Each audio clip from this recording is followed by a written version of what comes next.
రాత్రి ఆకాశంలోకి చూసినప్పుడు మనకి అనంతమైన నిశ్శబ్దం మాత్రమే అనిపిస్తుంది.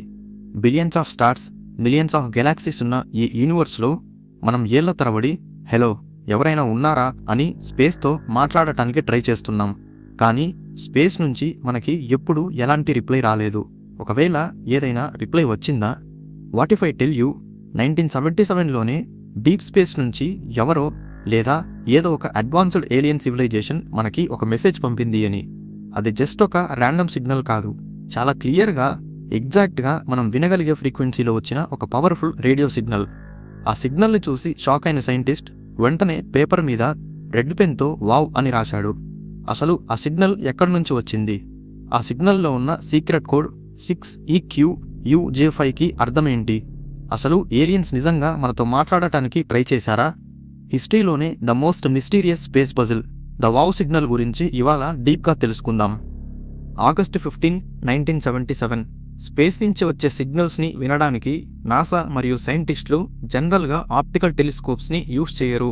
వాళ్ళు దానికోసం రేడియో టెలిస్కోప్స్ని ఎక్కువగా యూజ్ చేస్తారు. అమెరికాలోని ఓహియో స్టేట్ యూనివర్సిటీకి చెందిన అలాంటి ఒక మ్యాసివ్ రేడియో టెలిస్కోప్ పేరే బిగ్ ఇయర్. ఈ బిగ్ ఇయర్ టెలిస్కోప్ ఎంత పెద్దగా ఉంటుంది అంటే ఒక ఫుట్బాల్ స్టేడియం అంత పెద్దగా ఉంటుంది. ఈ బిగ్ ఇయర్ టెలిస్కోప్ పని ఏంటి అంటే రోజు ఆకాశం వైపు చూస్తూ డీప్ స్పేస్ నుంచి వచ్చే ఇన్విజిబుల్ రేడియో వేవ్స్ని వింటూ ఉంటుంది. అలాంటి ఒక నార్మల్ రోజు డాక్టర్ జెర్రీ ఈమన్ అనే ఒక సైంటిస్ట్ టెలిస్కోప్ రికార్డు చేసిన డేటా ప్రింట్అవుట్స్ని చెక్ చేస్తున్నాడు. అప్పట్లో ఇప్పటిలాగా మోడర్న్ కంప్యూటర్స్ లేవు. డేటా అంతా పెద్ద పెద్ద పేపర్స్ మీద నంబర్స్ అండ్ ఆల్ఫాబెట్స్ ఫార్మాట్లో ప్రింట్ అయ్యి వచ్చేది. రోజులాగా పేపర్ చూస్తున్న జెర్రీ ఈమన్కి ఒక్కసారిగా మైండ్ బ్లాంక్ అయిపోయింది. పేపర్ మీద ఒక కాలన్లో నార్మల్ నెంబర్స్ అంటే 1, 2, 3కి బదులు ఒక్కసారిగా 6EQUJ5 అనే ఒక కోడ్ కనిపించింది. ఈ కోడ్ చూడటానికి జస్ట్ 6 లెటర్స్ లాగా ఉండొచ్చు, కానీ ఆ కోడ్కి అర్థం ఏంటి అంటే ఈ సిగ్నల్ స్పేస్ నుంచి వచ్చిన ఒక నార్మల్ సిగ్నల్ కాదు అని. సౌండ్ కంటే లక్షల రెట్లు పవర్ఫుల్గా ఉన్న ఒక మ్యాసివ్ బ్లాస్ట్ ఆఫ్ ఎనర్జీ ఎగ్జాక్ట్గా 72 సెకండ్స్ పాటు మన టెలిస్కోప్ని హిట్ అయ్యింది. ఆ మూమెంట్లో షాక్ అయిన జెర్రీ ఈమన్ తన రెడ్ పెన్ తీసుకొని ఆ కోడ్ చుట్టూ రౌండ్ గీసి పక్కన పెద్దగా వావ్ అని రాశాడు. అప్పటి నుంచి ఆ సిగ్నల్కి ద వావ్ సిగ్నల్ అని పేరు వచ్చింది. ఇప్పుడు మీకు ఒక డౌట్ రావచ్చు, స్పేస్లో చాలా నక్షత్రాలు పేలిపోతుంటాయి, అలానే చాలా బ్లాక్ హోల్స్ కూడా ఉంటాయి, అవన్నీ పెద్ద పెద్ద సౌండ్స్ చేస్తుంటాయి కదా, మరి స్పెసిఫిక్గా ఈ సిగ్నల్ని మాత్రం ఏలియన్ సిగ్నల్ అని ఎందుకు అనుకుంటున్నారు అని మీకు డౌట్ రావచ్చు. ఇక్కడే ఒక ట్విస్ట్ ఉంది. మన కార్లో FM రేడియో గురించి అందరికీ తెలిసే ఉంటుంది. మనం 98.3 FM వినాలి అంటే ఎగ్జాక్ట్గా 98.3 ఫ్రీక్వెన్సీకి ట్యూన్ చేస్తాము. 98.2 పెట్టినా లేదా 98.4 పెట్టినా అది వర్క్ అవ్వదు, జస్ట్ నాయిస్ మాత్రమే వస్తుంది.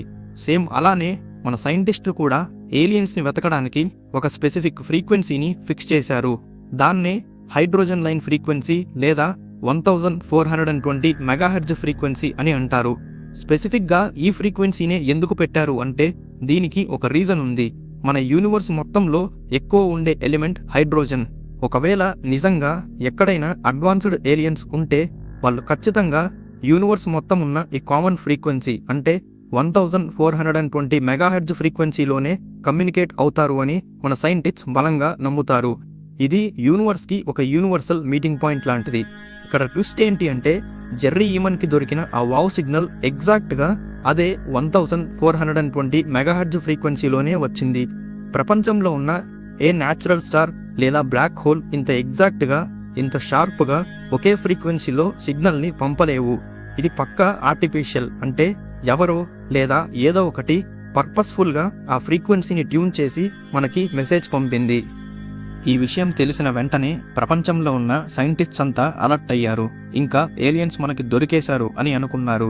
ఆ సిగ్నల్ స్పేస్లో ఎక్కడ నుంచి వచ్చిందో ట్రాక్ చేయడం మొదలుపెట్టారు. ఆ సిగ్నల్ సాగిటేరియస్ కన్స్టిలేషన్ అంటే ధనుర్రాశి అనే ఒక నక్షత్ర మండలం నుంచి వచ్చింది అని తెలిసింది. వెంటనే ప్రపంచంలో ఉన్న మోస్ట్ పవర్ఫుల్ టెలిస్కోప్స్ అన్నింటినీ ఆ డైరెక్షన్లో తిప్పారు. రోజులు కాదు, నెలలు కాదు, సంవత్సరాల పాటు మళ్ళీ ఆ డైరెక్షన్ నుంచి ఏదైనా సిగ్నల్ వస్తుందేమో అని వెయిట్ చేశారు. కానీ వాళ్ళకి దొరికిన ఆన్సర్ కేవలం సైలెన్స్ మాత్రమే. ఆ రోజు వచ్చిన ఆ 72 సెకండ్స్ సిగ్నల్ తరువాత మళ్ళీ ఇప్పటి వరకు ఆ డైరెక్షన్ నుంచి ఒక్క శబ్దం కూడా రాలేదు. ఇది ఎలాంటిది అంటే ఎవరో మనకి అన్నోన్ నెంబర్ నుంచి కాల్ చేసి మనం హలో చెప్పేలోపు కట్ చేశారు. మళ్ళీ మనం ఎంత ట్రై చేసినా ఆ అన్నోన్ నెంబర్కి కాల్ కనెక్ట్ అవ్వట్లేదు. కొందరు సైంటిస్ట్స్ ఇది ఏలియన్స్ పంపిన సిగ్నల్ కాదు, మన ఎర్త్ చుట్టూ తిరిగే ఒక సీక్రెట్ మిలిటరీ శాటిలైట్ నుంచి వచ్చిన సిగ్నల్ ఏమో అని అంటారు. కానీ 1420 మెగాహెర్జ్ ఫ్రీక్వెన్సీని ఎవరు వాడకూడదు అని ఇంటర్నేషనల్ లా ఉంది. మరికొందరు ఏమంటారు అంటే ఆకాశంలో వెళ్లే కామెట్ అంటే తోకచుక్క వల్ల ఈ సిగ్నల్ వచ్చిందేమో అని అంటారు. కానీ తోకచుక్క అంత పవర్ఫుల్ సిగ్నల్ని ఇవ్వలేదు అని ప్రూవ్ అయింది. ఆఖరికి అన్ని థియరీస్ ఫెయిల్ అయ్యాయి. ఈ రోజుకి కూడా ఆ సిగ్నల్ ఎవరు పంపారు అనేది హ్యుమానిటీకి ఉన్న the biggest unsolved mystery. Space అనేది మన ఊహకి అందనంత పెద్దది. ఒకవేళ ఆ సిగ్నల్ పంపిన ఏలియన్ సివిలైజేషన్ మన ఎర్త్కి థౌజండ్స్ ఆఫ్ లైట్ ఇయర్స్ దూరంలో ఉండొచ్చు. వాళ్ళు ఒక మ్యాసివ్ లైట్ హౌస్ లాగా గెలాక్సీ మొత్తం ఆ సిగ్నల్ని బ్లాస్ట్ చేస్తూ ఒక్కొక్క ప్లానెట్ని క్రాస్ చేసుకుంటూ వెళ్ళిండొచ్చు. ఆ సిగ్నల్ మన ఎర్త్ని దాటడానికి జస్ట్ 72 సెకండ్స్ మాత్రమే పట్టింది. మనం ఎగ్జాక్ట్గా ఆ టైంకి టెలిస్కోప్ ఆన్ చేసి పెట్టాం కాబట్టి మనకి ఆ సిగ్నల్ వినిపించింది. ఇదంతా పక్కన పెడితే ఇంకో టెరిఫైయింగ్ థాట్ ఏంటి అంటే ఆ సిగ్నల్ పంపిన ఏలియన్ సివిలైజేషన్ ఇప్పుడు బ్రతికి ఉండకపోవచ్చు. వాళ్ళు అంతరించిపోయే ముందు మేము ఇక్కడ ఉన్నాం అని ప్రపంచానికి చెప్పడానికి పంపిన ఫైనల్ మెసేజ్ కూడా అయ్యిండొచ్చు. ఏది ఏమైనా కూడా ద వావ్ సిగ్నల్ మనకి ఒక విషయం క్లియర్గా చెప్తుంది. ఈ ఎండ్లెస్ డార్క్ యూనివర్స్లో మనం ఒంటరి వాళ్ళం కాకపోవచ్చు. మరి మీకేమనిపిస్తుంది? ఆ 1977లో వచ్చిన సిగ్నల్ నిజంగా ఏలియన్స్ మన కోసం పంపిన సిగ్నలేనా, లేక జస్ట్ స్పేస్లో జరిగిన ఒక ర్యాండమ్ గ్లిచ్చా? ఈ వీడియో మీకు నిజంగా థ్రిల్లింగ్గా అనిపిస్తే మీ ఫ్రెండ్స్ అండ్ ఫ్యామిలీ మెంబర్స్కి కూడా షేర్ చేయండి.